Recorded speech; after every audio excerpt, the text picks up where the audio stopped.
Yan, magte-testing ako nung ni-rewind. Napanood ko to yung pagte-testing ni Kuya Dren. Shoutout sa iyo, Kuya Dren.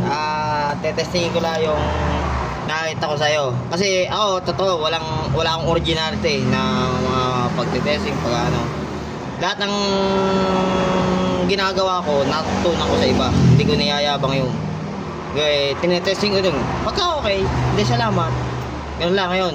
Pero lahat yun. Hinahangaan ko.